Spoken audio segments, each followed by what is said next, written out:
ages spanning generations, or a shift in the wind, a body dormant underground.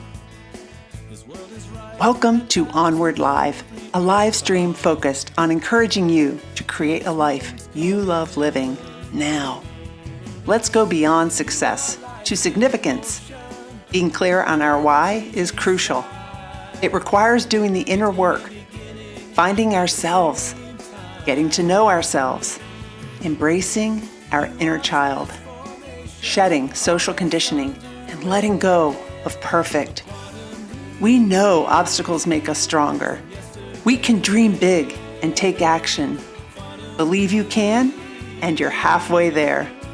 I invite you to tune in every week and engage with me and my inspiring guests. Invite your friends.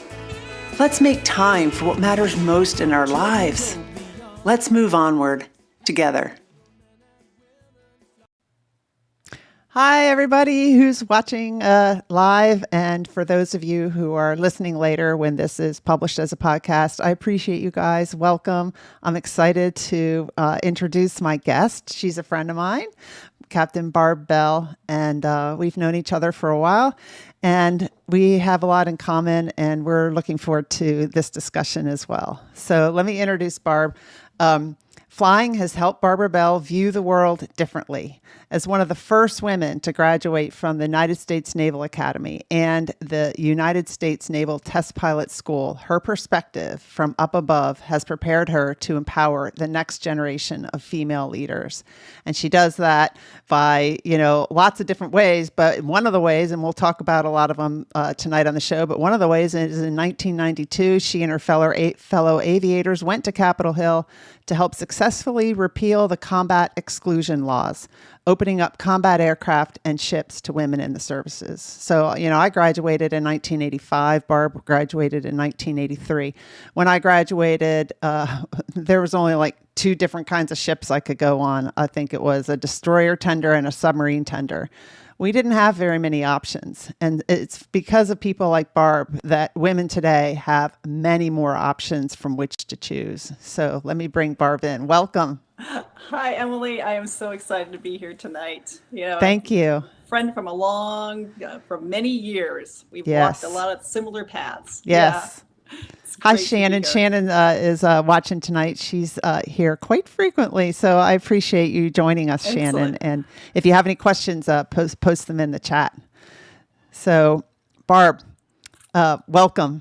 And I'm excited to talk about your book, which I have here, and my dad has. My mom and dad, after they read it, they're like, oh my gosh, she's amazing. She's amazing. I felt like saying, well, what about me? She's amazing. She's amazing. My dad even emailed you, right? Yeah, he did. Yeah. He did. Yeah. It's really a story. It's my story, but it's a greater story, of course. It's about the work that we did, at the Naval Academy in those early years, where the law said we could be there, and much of our experience was telling us differently, but we persisted. We picked up one foot and put it in front of the other, and then it did it again and again. And it made all the difference, in our own lives. The Naval Academy changes all of us. There is just no doubt about that.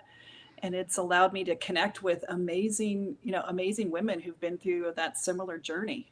I saw you years ago. It's like, hey, I get you.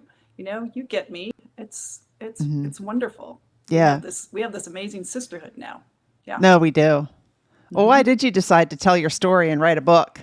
I mean, it's one thing to do everything you've done, but then to sit down and write it and put it in a book, that's a lot of work.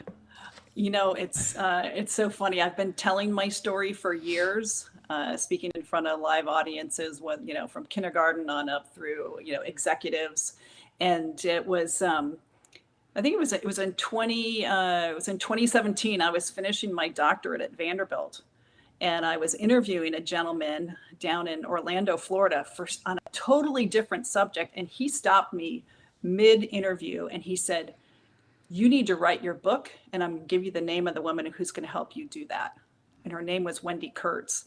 And it felt like a bolt of lightning that came out of the sky. And I thought, okay, all right, God, I get it. It is time. I've been told that I've told that to myself over the years, and other people have said, you really need to write this down. So I did. Yeah. I did. Wendy, that's interesting because she was emailing me because she was on the meeting notice for the show, right? So she was emailing me, and then her husband is from Stanton, which is where I live. Oh my gosh. So small world. It's a very small world. Yeah. Yes. Yeah. It's important that we all tell our stories, because we empower others by doing that. And two, it was critical that, I could feel it from inside me that I needed to do this. And I've been really, really surprised with how well it's been received. Yeah. You take a risk to tell your story. Absolutely. And my male classmates, business leaders, are really enjoying it. They're saying, hey, Good. This is a story that needs to be told. That's nice. It's nice to be supported by your classmates. Yes. And very much so. Yeah.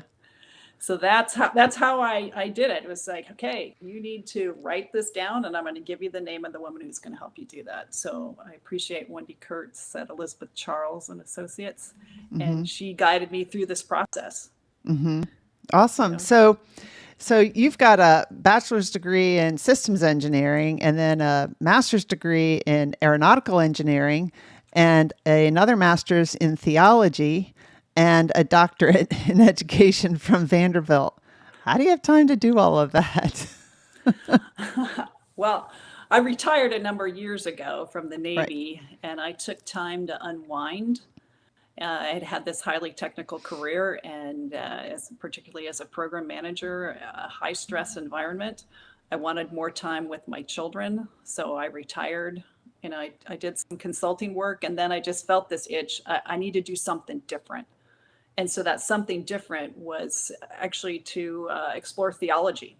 So I joined, I went to Marylhurst University, and I thought, I'll give this a try. This is something totally different. So I'll do that. And while I was studying theology at Marylhurst, had a massive life change. My husband didn't want to be married anymore, but that place kind of caught me. And what I discovered, sometimes, trying something different will help you discover aspects about yourself that you've either forgotten or have always been there and need to be amplified. I rediscovered my love of writing. I rediscovered my love of education, and that actually spurred me on to go to Vanderbilt University and pursue a doctorate in education so I could help develop the next generation of leaders. It's interesting. We both chose paths that are not the typical path that somebody chooses when they retire from the military or even from the federal government like I did. I mean, you were a consultant for a little bit, but then you kind of stopped that, right? I did some consulting for a little bit, but then I'm like, I'm going to be a coach. And I spent some time becoming a coach, getting to be a certified coach and all that.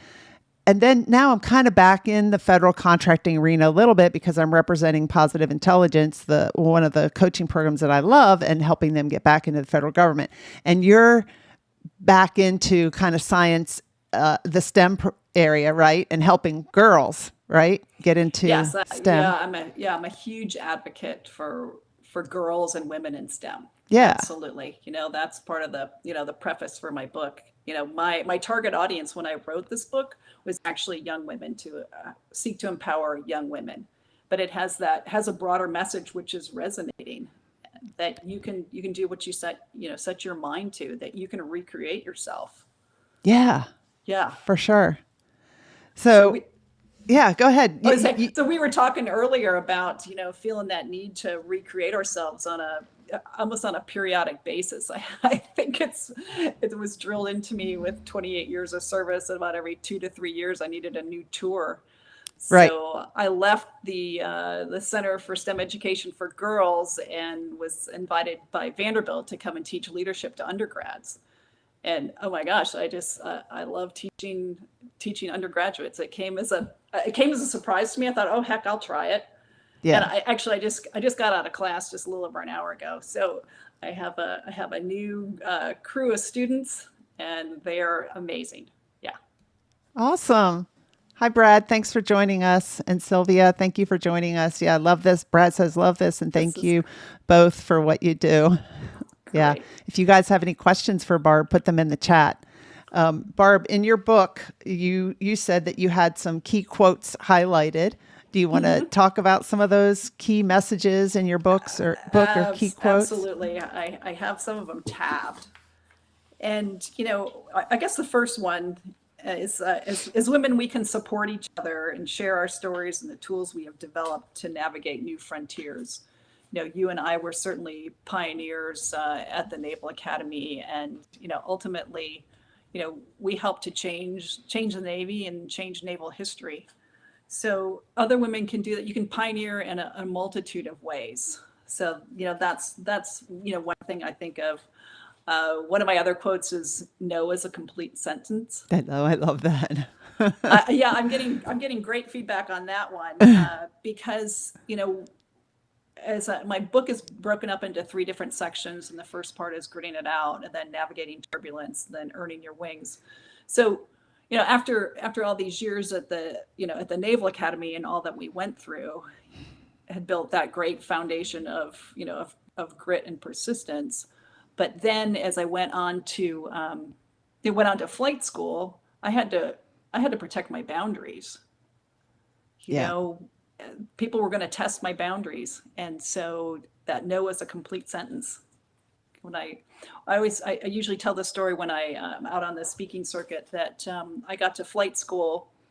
Here I had gone through 4 years of all that challenge at the Naval Academy. Got to flight school. My class date was delayed. I was assigned a job because a single Marine captain saw me, and he wanted me to come work for him. So I showed up at his office, and the first thing he asked me was whether I could type. And I thought, my gosh, I've gone through 4 years of that at the Naval Academy, and you're asking me whether I can type. Okay, this is the 1980s. You're going to Right. be asked something else. But what he was doing is he was testing my boundaries. And I said, sir, the reason I joined the Navy is to fly. If I had to type for a living, I'd starve to death, sir. So I, start with sir, end with sir. You can say almost anything in between. But it was like he was seeing where my boundaries were. And then he proceeded to say, hey, well, the next thing he asked me or told me that I had to make coffee every day. Again, I'm thinking all that I have gone through at the Naval Academy, and what I learned at the Naval Academy is what is in my head does not immediately come out my mouth. Yeah. So I transitioned that into, sir, I don't drink coffee and I don't make coffee. Again, it was, here's my boundary. And I tell young women today, it's not a matter of if it's going to happen to you, it's only a matter of when. Yeah. I'm sure you have a similar story or similar stories. Many Yeah. similar stories. And Yeah. You wrote in your book too about being the only woman in the room a lot of the times in meetings Yes. and stuff, right? And Yep. that happened to me too. So to put it in perspective, Barb was a class of 1983. Women were first graduated. The first class graduated in 1980. So you were in the 4th class of women to graduate, and I was in the 6th class, graduated in 1985. So there were not very many. I mean, how many women graduated in your class? I think there was like 72 in mine out of like 1,200. Well, we started with 90 women and 53 graduated. So if you want to know what 53 examples of grit and persistence looks like, I can show you a photo of my female classmates. Yeah. Yeah. Women were only 6% of the student body when I was there. It's very similar, same for you. And so we were, we always stuck out. Right. We always did. We did. I remember walking to class and tourists would be like, there's one. There's one. Yeah. There's a female. And then I remember going to a guy's that I was, had a date with that night. He was a midshipman, and went to his sponsor's house. The mids, we usually had a family out in town that would sponsor us. So we had a house to go to on the weekend and stuff. And she came down, she saw me, and she said, "You're a midshipman, but you're pretty." Oh, yeah. Yeah. And so you Came as a experience shock to things like people. that too. It's so funny. Right in front of me is my favorite is my favorite print. I bought it when I graduated from the Naval Academy, and it's a woman midshipman, and she's walking downtown Annapolis, and she's going past Reardon's. It's no longer there; it's something else. And there are there are four waiters, and they're all looking at her, and I know exactly what they're saying. They're saying, "There goes a girl one." Uh-huh. And so, yes, we were those girl ones. Mm-hmm. Yeah. Yeah. So Brad wants to know, how are you engaging with girls to engage them with STEM, as women are certainly underrepresented in those areas? Oh, I've been doing this for years. Probably one of the most important things that I do specifically is to be a role model. Like I said, I've been speaking for over 30 years. I just joined a group, Astrofemina, lots of women astronauts, and we are working together to get out to different organizations, K through 12, and whether that's virtually or whether that's in person. We've received some great funding recently to fund our trips, so I'm doing that as the director of the Center for STEM Education for Girls. I've written about girls and women in STEM. Like, you got to be able to see it to believe it. Mm-hmm. But there are other things too. It's like recognizing that, girls want to do something with a higher purpose. And so we have to attach STEM to that higher purpose. Yeah, that no makes longer sense. is that story, are you good in math and science? Hey, then you could be an engineer. Do you want to solve the problems of the world? Then go into STEM. Mm-hmm. Absolutely. They want it tied to a higher purpose. Inquiry-based and project-based learning is incredibly important for girls. There's also another aspect that's not as well known, that there's a gap between girls and boys in terms of 3D spatial skills, Oh. and we can fill that gap. So there's some extensive research done by Dr. Cheryl Sorby, and she's created curricula to help girls close that gap. But what I tell parents is that, get your girls out into the garage, give them Legos and build to a pattern, not just build things with Legos. Learn how to rotate and translate and see things in those 3 dimensions. So that's another, key piece. And, exposure to role models For sure. is very critical. Mm-hmm. Right. Hi, Greg. Greg Olson says, these quotes should Greg. be interesting. Barb was great at USNA. I hope you've read the book, Greg. I think he has. I think he's already written to me. He has read the book. And Brad says, even as an LCPO, I never understood why females in the Navy were treated poorly. All I saw was a good officer and leader in front of me when I was doing one brief. Yeah. Mm-hmm. Well, I mean, I kind of remember, let's see, and somebody is saying, Joe K says, thinking about times of difficulty, what did you learn early that has helped you along the way? That's a good question, Joe. Hi, Joe. Nice to have you online. So answering that question, I go back to the foundations of my time at the Naval Academy. And they say, well, while the law said we could be there, much of our experience was telling us differently. And so it was just, learning to rely on one another. I had 2 fantastic roommates. So that really taught me the importance of having those come alongside you, and mm-hmm. particularly other women. Mm-hmm. That was really critical to me. What I learned too is what it is to live life in the minority. And so that has actually given me a heart to serve others who are in the minority, whether that's chosen or unchosen. So in these current times of difficulty, I look back and say, okay, I've been through challenging times before. I've done that. I can do what's right in front of me. Looking back and saying, I have that foundation. Yeah. So when was it that you decided you wanted to go to the Naval Academy? Oh my gosh. So my parents, they told all 3 children that we were going to college, and we needed to figure out how to get there. And so I don't know if they did that at night and whispered into our ears while we were asleep, that's subliminal messaging. But mm-hmm. we knew that we were going to college. There wasn't a question. but finding our way to get there.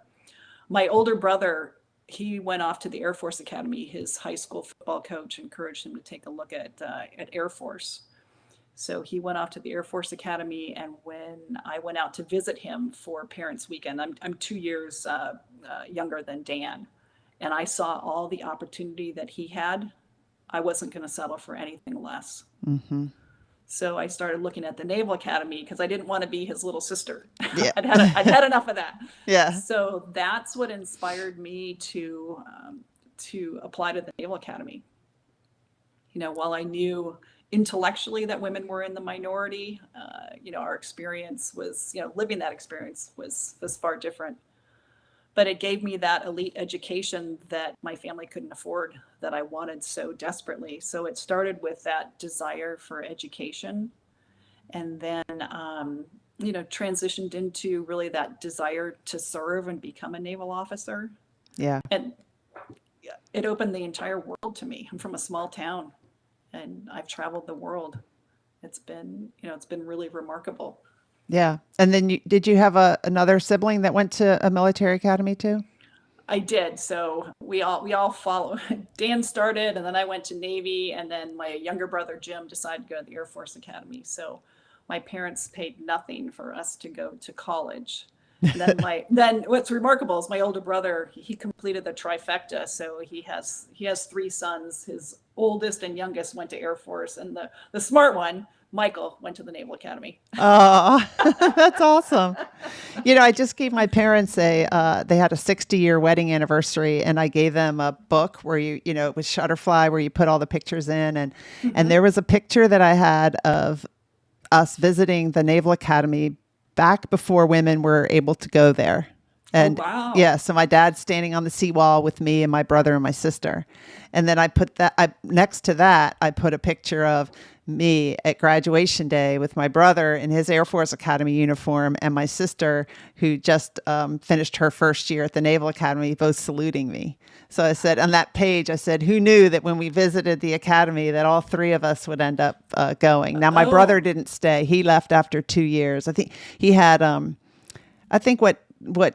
he had a life-changing experience, which I think made him like, I want to, you know, so he left. He had his appendix almost exploded. And then when he was in the recovery room, he had like a muscle spasm in his larynx, and he was choking. And I think that just had him like relook at his life and figure out what he wanted to do. So he left and ended up going to USC. But yeah, all 3 of us were in. Oh, I didn't know that about you. Yeah. That's pretty cool. And then Sylvia says, when we were talking about being a woman, a minority, she's saying it's a lot worse as a double minority. I concur. I concur. And so, you know, part of the work that I'm doing right now is to, you know, to help young women and young women of color to learn how to press forward in the world, how to really find your voice.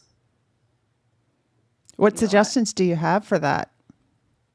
Oh, one of my first suggestions is take up a lot of space. How do you do that? I was working with a young woman last semester, and I said, you know, take up 2 chairs, like spread out. Make your, like, there's subtle ways that you can make your presence known. And one of those simple ones is take up some space. Well, when I was at the Pentagon, you know, and even at NavAir, I think you saw this too, where, you know, there's a meeting at the table, but the women a lot of times tend to go and sit in the chairs around the edge of the room and not at the table. Unbelievable. Sit at the table. Go sit at the table. If there is a spare chair at the table, take it. Mm-hmm. I was consulting, you know, in the aerospace sector, and there was a VP and then a director, and they were complaining, both women, and they were complaining about not being fully, fully part of, you know, the executive team. I thought, I got to sit at the table. You have to sit at the table. I was a consultant, and I was sitting at the table, and they were sitting behind me. Take your seat at the table. Yeah. And then spread out. My friend, she tends to take up 2 seats. And she's in a different sector. She is she's an architect, and she works on the commercial side of things, big, huge projects. Uh-huh. And yeah, hell yeah, sit in front and show up big. Right. I agree. And so when she's going to, a meeting that's all men or predominantly men, she takes her best heels with her, and that elevates her by, 3 or 4 inches. And she always takes up space at the table. I talk about Anna in my book. Uh-huh. Take up some space. Yeah. Show up big. Yep. And, it doesn't have to be waving your hands, but sometimes internally, if you just say, I'm going to show up, and I'm going to show up big, I'm going to take up space, that could be energetically, it makes a difference. Yeah. Your energy shows that I'm here, I'm confident, I have something to say, I can contribute to this conversation, and I'm going to speak up. Yep. Yeah. Absolutely. Yeah. Absolutely. So Brad says leaders lead from the front, something I imparted to my daughters so they don't shrink away. Yeah. And it's important for men to share this with their daughters, right? Absolutely. Okay, Brad, you got to buy my book and give it to your daughters. I also agree that leaders can lead from behind. So there's leading from the front, and there's also leading from behind. But as you're early on in your career, that take up space, you belong, and you belong at the front table. Mm-hmm. Yep. So you go around on the speaking circuit and speak about your book. What are some of the stories that you like to tell from your book or from your career? Oh my goodness. So I talk about going off to the Naval Academy and thinking that I knew what I was getting myself into. That's kind of funny. I think of, those times of adversity. You weren't there at school at this time, but my plebe year, so my freshman year, is when James Webb published his article in the Washingtonian magazine called Women Can't Fight. And it was very critical of women at the Service Academy. Mm-hmm. And then on the heels of that, the Chief of Naval Operations came to speak at school. And I don't remember what he said during the lecture, but I'll tell you, I do remember, and I'll remember for the rest of my life what he said afterwards. A very brave woman, Kathy Bussell, I think she had graduated. She was there when you were there. She was class of 82. And she asked the question, she said, sir, many women are going to be getting desk jobs as they graduate from the academy. That's how my roommate remembers it. And what I remember is that she said, sir, you've allowed women at the Naval Academy. Why are you not opening up the jobs? And he turned it around on her and he said, so are you I think you're telling me that women don't belong here. And about 4,000 men, I can't say it was every man, stood up and gave him a standing ovation. That's the kind of environment that we were in. Yeah. That's the kind of environment that we were in. Today in education, we talk about microaggressions, the smaller, more subtle slights that women and, students of color receive. We faced a lot of macroaggressions. And so you could say in some ways we've made progress, and in other ways we still have quite a ways to go. Absolutely. But wow. I can see why that moment stood out for sure. Yeah, those definitely did. Mm-hmm. I remember after plebe summer, the senior women came and told us just to be aware that the relationship with our classmates was probably going to change after plebe summer, because plebe summer we had been together with our, our classmates in our company. We developed very close relationships. You had to know everyone's first and last name, their hometown, and know so much about them, right? And you go through all these tough times with them, so you're really close to them and you've really bonded. And they were saying that be aware that when all of the other midshipmen come back, the kind of peer pressure is going to change, and your male classmates may not treat you the way you would expect. And we thought that's crazy. That's not going to happen, but it did. And I'm not saying it happened with every, male classmate or at all, but it did happen. And It was challenging. What helped me get through was sports. I played basketball. What about you? Having that close sports team helped me. Absolutely, having that sports team. So I ran cross country and track, and we had two fabulous Marine coaches, Major Mike Sheedy and Major Dunham. And, Mike Sheedy, he was always so incredibly positive, like, hey, let's go do it. I mean, he made you want to run up the hill, and then Major Dunham, he was more the drill sergeant. But we had the women's weight room, and we could get away from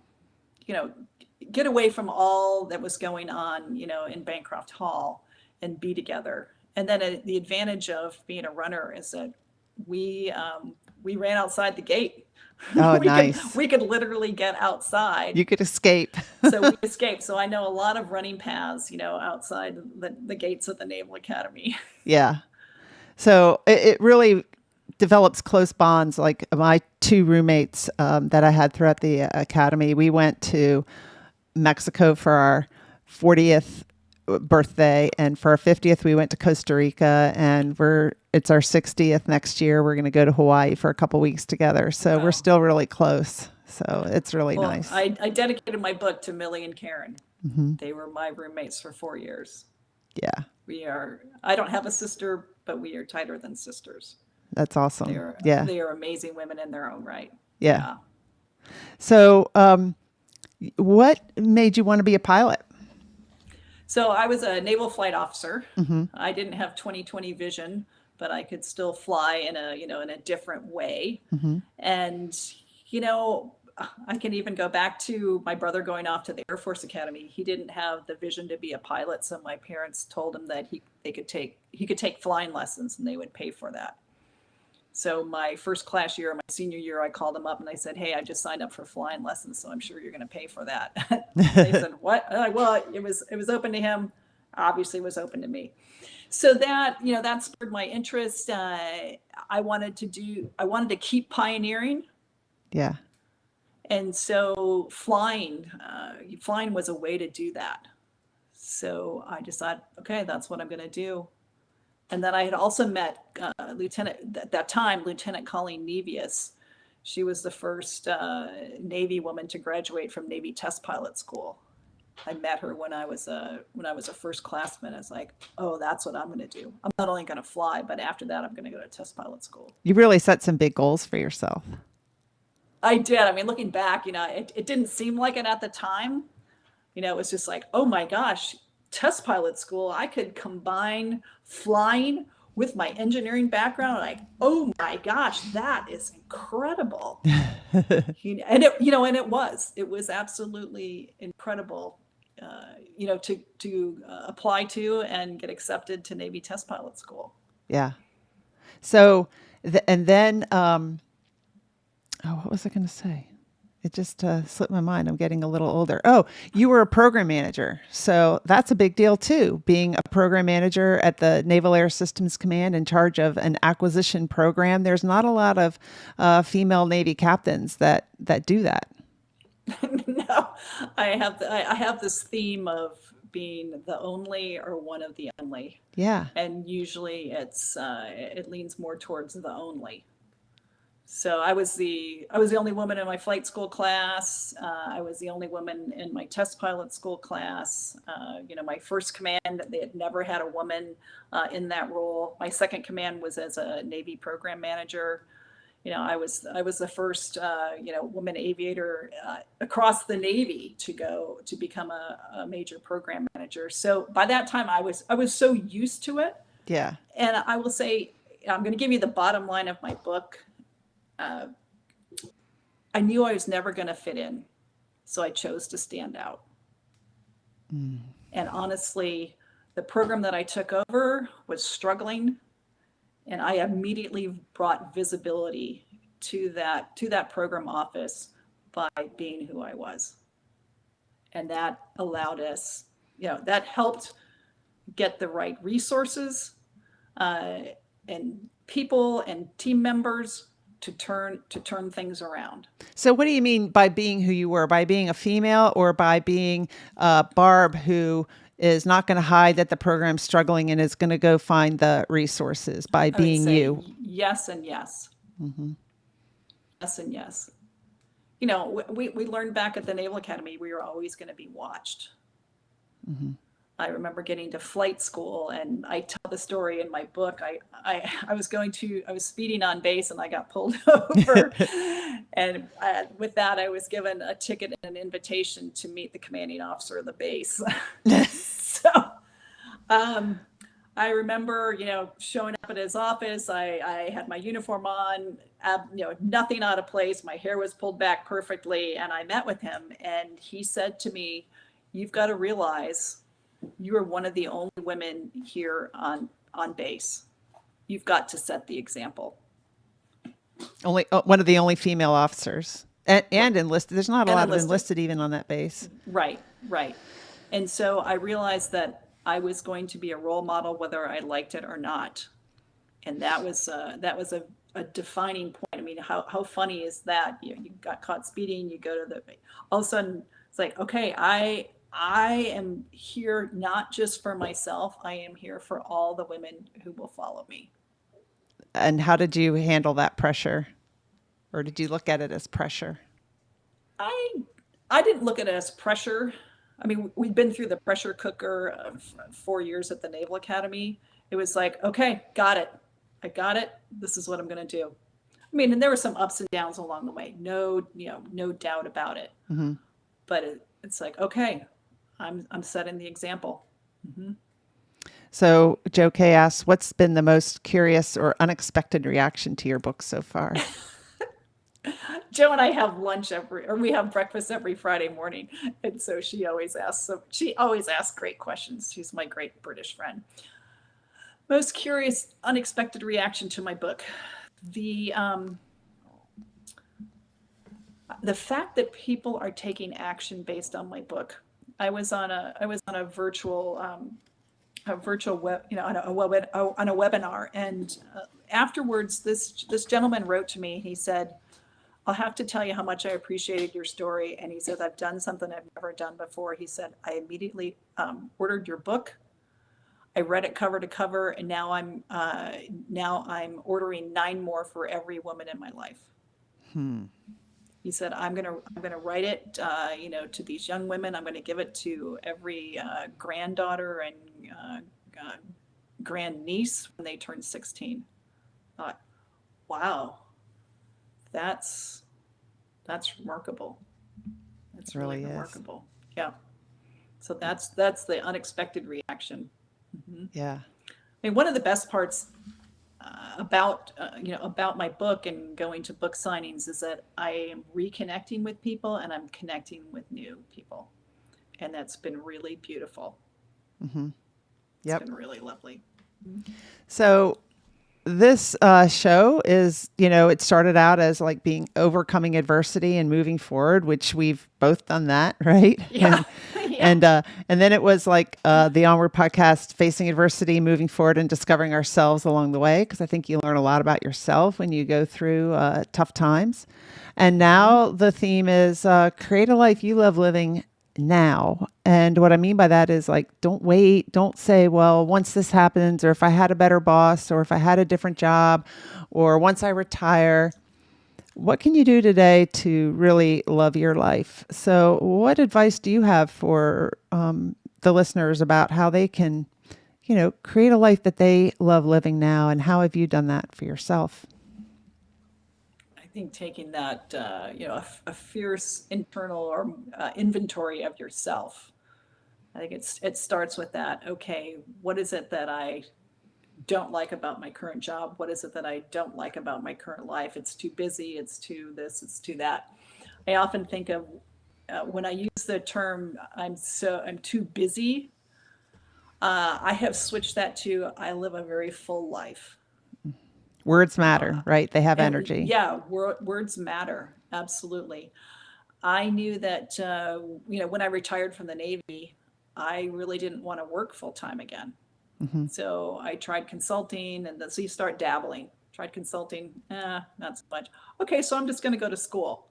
So you just have to take that next step. So I went to school, did something totally different. I remember as I was studying theology, the very first day of class, this professor asked me, she goes, well, how do you feel about being here? And I just about fell out of my chair. I thought, gosh, no one has ever asked me that in an academic environment. Like, how do you feel? Like, how do you feel? How do you feel about it? So yeah, taking a look, okay, what's not working. What I have learned is like when I start feeling things bubble up from inside myself, I've learned to look at it instead of repressing, like, oh, just forget about that, just push that down. Look at it because, your soul is trying to tell you something. Yeah. Did you learn that when you were in the Navy or after you got out? Started to transition as I was getting out of the Navy. I could feel that tap on my shoulder, like, okay, it's time. Yeah. You need to pass the torch. I thought, well, I could stay in. I know I could make flag. I could become an admiral, but I just had this vision that it'd be great to put that star on, and then the next morning I'd wake up and say, why did you do that? So not working full time, finding new avenues. I have 2 children. After I had one son, I had my son, while I was still in the Navy. I knew that, getting out would allow me to adopt my daughter, and I look at her every day and it's like, she's the reason, or she's one of the very important reasons as to why I chose not to work full time. And Yeah. It's funny, you and I talked about this, I don't know how many years ago, right? Mm-hmm. And then, then that, like, okay, I need to do something bigger, develop the next generation of leaders. I'm an adjunct right now, and I love that. I teach 2 classes, and I don't have any other responsibilities, so I can really focus on my students. That's awesome. And help to develop them. So it's like 2 classes of coaching up to 30 students at a time. It's fantastic. It Wow. gets busier. Like when it's getting busy, that's that message. Like, okay, is this full or is this busy? Right. So so that's part of what you love in your life. What else, do you love about your life that you've created? I used to think that I wanted to always work, in a team or, in a building, in an office. And I think COVID has helped with that, working at home, flexing between the two. I like the idea of a hybrid environment where I get the opportunity to work at home. And then I go to Vanderbilt and I teach in person. Mm-hmm. That flexing back and forth. I've allowed space for a new man in my life, and he showed Awesome. up, which is really great. And having accountability partners, Joe, who's online, we meet every week. She remembers when we met. We both moved to Nashville at the same time and became really good friends. She was there when we would write together, and she was there when I only had an outline. And so nice. we keep each other balanced. And I have Millie and I have Karen. I have a couple great male friends that are checking in on me and kind of, seeing if I'm not staying on track, but leaning more towards that full life instead of a busy life. Yeah, that's important. I have a couple of accountability partners, and I think they're very helpful. And especially when you're at home working by yourself, not in a team environment as much, it's just kind of helpful to have some people that you can bounce ideas off of or share, some challenges that you're having that can kind of help make sure that, help keep us in check, right? Because, right. Yeah, I think we all need that. We all need that. Yes. Yeah. What caused you to retire? I put on that star, I guess you would say, because I became a senior executive, which is the equivalent of admiral. And I just was so busy, and I didn't want to be busy anymore. And I knew it was my job keeping me busy. And so I retired, and I was busier than ever. So I didn't have a job to point to anymore. I'm like, well, what the heck's going on? It's not the job. It's not my boss. It's me. It's me. Yes. And that's why I like to talk about create a life you love living now. It's like,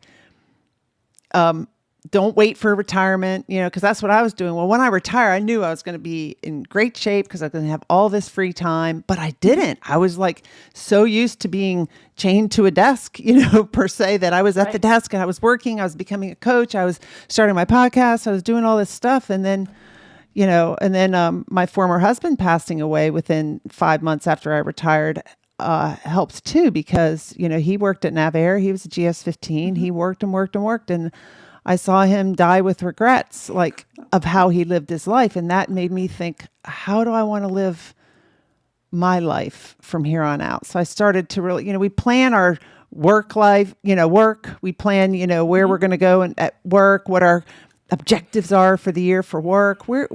I didn't really ever sit down and really think, well, what do I want in my life? It had always been kids and work, right? But then what about me? That's where a great coach comes into play. Yeah. Absolutely. Yeah. I was working with a coach when I was going to Marylhurst University. I call him, he was my 3-in-1 man. He was a coach, he was a spiritual director and a therapist all in one, like my trifecta. And so I'd walk into his office and I'd say, okay, I don't know who I need today, but this is it. And then I remember one day walking into his office and I said, no settling. I said, I don't know what that means, but I want you to hold me to that. And I walked out of his office having said I was going to pursue a doctorate in leadership and higher education at a major university. And the next year I was in Vanderbilt. As I was coming out of Vanderbilt and I could feel like that inflection point. Okay, this is going to change. So I got another coach. And I drew these 3 circles, and I would invite everyone to think about that. So one circle was my family life, another one was my professional life, and then my personal life. Who am I as a woman? And I wanted to see a lot of intersection. I love Venn diagrams. It's like, oh, there are the You're an circles. engineer. I'm an engineer. So where was that overlap? And what did I want it to look like? Yep. So and be intentional about that, and then revisit it every so often. And that's why I told you before the show, you'd ask, well, why did I decide to end the podcast? And I had gone on a camping trip. I like to get away like that in nature. And I thought, all right, what do I want to create in my life now? What's calling me? And, I wanted to end this podcast before I got really tired of doing it. I've done over 200 episodes, like 230 or something like that. And I'm just, I feel ready to create. It probably takes like 6 hours a week out of my week, and I just want more time for myself. It's been a gradual slowing down for me. I said when I retired that I was busier than ever, and it's not like I stopped right away. I've been working with coaches. I've been working on myself. I became a coach, and now I help people. My clients do the same thing that I've been going through. But it's looking at your life and figuring out, okay, well, wait a second, take a little pause. What do I want to create? What do I want to let go of? What's not serving me anymore in all aspects of our life, and making sure that we have that balance. Yeah. And definitely I've had the benefit of working with a lot of coaches, and now I get to coach people, and I just love it. That's something I love to do. And so another reason for, in the podcast, 6 more hours, I could spend some of that time on me, and I can spend some of that time with more clients too, helping more people. So because they're different than just an accountability partner. Yeah. And really, coaches are. Yeah. So many of these answers come from deep within ourselves. The answer's already there, and we just have to, we have to tease it out on our own, and having someone else help us tease it out. You'll be surprised with what emerges. For sure. Absolutely. And your coach should also have a coach. Coaches need coaches too. Everybody, coaches are beneficial. Yeah. So, what did you like best about flying? Oh my gosh. Before I see Greg Olson, he said she had to deal with a lot of folks like me. Greg, you were one of those good guys. So I appreciate it. He is a good guy. Having you as a friend back many years ago. So I wanted to address that. So flying, flying gave me the opportunity to live in 3 dimensions. to see things from up above. And I was just talking with Greg, the wonderful man whom I'm in a relationship with, and he was an aviator as well. That sense of up, and you see the world differently. You see that maybe you're not as important as you thought you were. You get to see the contours of the United States. You could live at either coast and think we are so overpopulated, but if you get the chance to fly across the country and you see that we do things differently in many different areas, and sometimes it's miles or hundreds of miles between communities, or even probably even 1,000. So that sense of being up has helped me look at life differently. Okay, well, if I pull myself back, what is that 40,000 foot perspective? Mm-hmm. So that's what I help people with in my own coaching or in my own teaching. Mm-hmm. I have that broader perspective, and I also know what it means to come down low. Get down in the weeds, or go fast on a low level. I know what that feels like. So having had that opportunity, changed my worldview. Yeah, absolutely. So I love that about flying. In Tennessee, we often have these beautiful skies with some wonderful clouds, and that's when I miss flying. Yeah, I was going to ask if you miss it. I'm sure you do. That's when I miss it.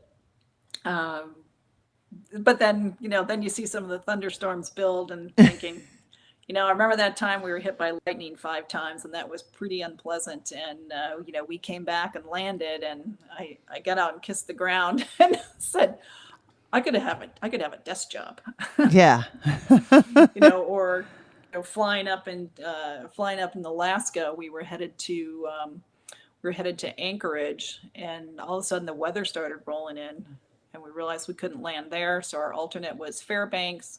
Another weather system had rolled in there. So whoa, we're like, oh, okay, we're gonna have to land at a little civilian field and convince them to fuel us because we couldn't shut down our jet because we didn't have a jet starting unit at these civilian fields. So we actually ended up going all the way out to the beginning of the Aleutian chain. There was an Air Force alert strip there.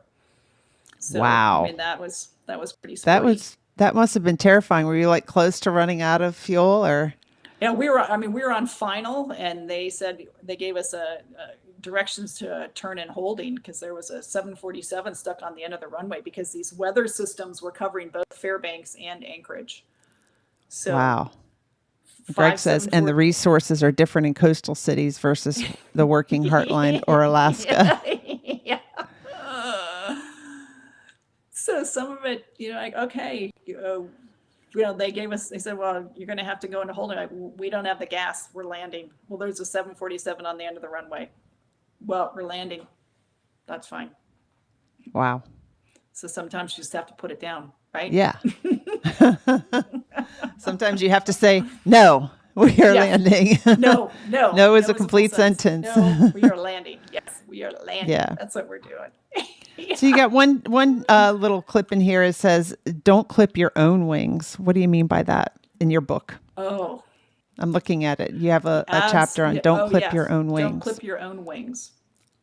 I tell people that you have 100% chance of not getting, whether that is grad school, whether that is that next job, if you don't apply. Mm-hmm. And oftentimes women think they have to have all of the qualifications for a particular job, where men will say, oh, I got 30 or 40%. Oh, I couldn't possibly do that. No, put your name in for it. If it scares you a little bit, hey, that's probably a good indication that that's something that you should do. Yeah. So don't say, oh, I couldn't possibly, Sheryl Sandberg, she talked about that in Lean In. Yeah. Where women will say, well, but I want to have a family, and I want to do this, and I'm like, well, are you married now? Well, no, I'm not even married. Like, oh, just go for it, and don't say I couldn't possibly, because you and I are living proof of, hey, anyone can do it. Just find your path for whatever that is. For us, that was the Naval Academy. Mm-hmm. Just go do it. and some of those resources will come. Yeah. Greg says NATOPS. Explain what NATOPS is. NATOPS Oh. does not replace good judgment. Oh, that's Naval Aviation. I forget the rest of the acronym, but it's the big manual that talks of, that references how you fly your airplane. Yeah. This is how you do it. We'd say it's written in blood because a lot of mistakes have been made that have cost lives. This is how you do it. Yeah. But having good judgment, that's really like, we're putting it down now. Yeah. We're You're landing. going to run out of fuel. You're going to land. Yeah, we're landing. That's what we're doing. Yeah. So if people want to reach out to you, like what kinds of services do you offer? Like you would come to a school, maybe talk about your book, or what kinds of things could people reach out to you for? I do. I speak about my book. I'm a keynote speaker. I provide workshops. I will come and speak to a school. Absolutely. But I've been leaning more into speaking. And as we're coming out of COVID, there's more demand for that. So that's where I get the majority of my juice, is by speaking to live audiences. Mm-hmm. Awesome. So I do that. So you can reach out to me. Yep. As it says in the chat, Barbara at captainbarbarabell.com. You can sign up for my newsletter on my website. Okay. I'd love to include anyone in that. Here's her website. Yeah. Which is captainbarbarabell.com. And I'll put all this in the show notes too for people listening. Okay. Yes. That would be great. And then you're on Twitter. Are you on there actively? I'm working on getting more active on Twitter. We spoke about this a little bit earlier. I'm focusing on LinkedIn right now. With business audiences. That's really where it is for me on LinkedIn. Mm-hmm. That's where I get most of my my best feedback is actually on LinkedIn. Got it. So I'm working on that. Southern Marin is having a STEM festival. Okay. I guess, Greg, you'll just have to find a way to invite me to that. Okay. Yeah. Yeah. Awesome. A STEM festival in Southern Maryland. Yep. Okay. And then let's see. You've got Instagram. I have Instagram too. Captain Barbara Bell. And then your website, captainbarbarabell.com. And then buy her book. You can get that on the website, right? Flight Lessons, Navigating Through Life's Turbulence and Learning to Fly High. Absolutely. So my bottom line in my book, as I said before, is if you don't fit in, choose to stand out. And it's a choice. There you go. There's her book. There we go. Well, thank you for being an awesome guest, Barb. I enjoyed our conversation tonight. Oh, I did too, Emily. It's delightful. I think back a number of years ago, we were talking exactly about how do you create this life that you love. And you had said, when you publish your book, you can be on my podcast. So Here I am. Here you are. This is great. Thank you so very much. And thank you for everyone, who listened online. Lovely comments. And, thanks for being my friends. Yes. Thank you. All right. I'll put you in the green room, in the waiting room there for a little bit, and then we'll end the show. Okay? Okay. All right. Thank you to everybody who watched. I really appreciate you. There's not a show next week. The next one's coming up, I think it's the 28th, the following Wednesday after next.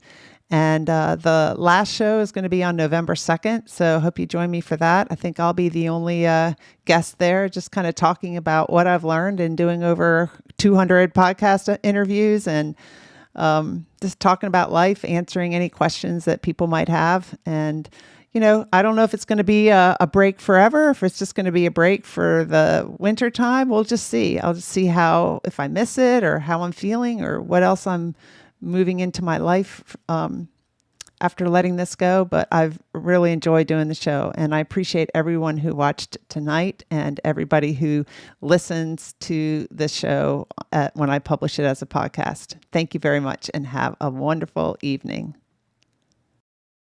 Onward Live is sponsored by Emily Harmon Coaching and Consulting. Visit my website, emilyharmon.com, to learn more about me and my coaching programs. I'd love to help you create a life you love living. Remember, every adversity is our own personal university. Sometimes the lessons are difficult, and we must learn from our experiences. Vulnerability is your superpower. You are lovable and worthy. And we discuss these topics and more because professional is personal. Thank you for joining us and engaging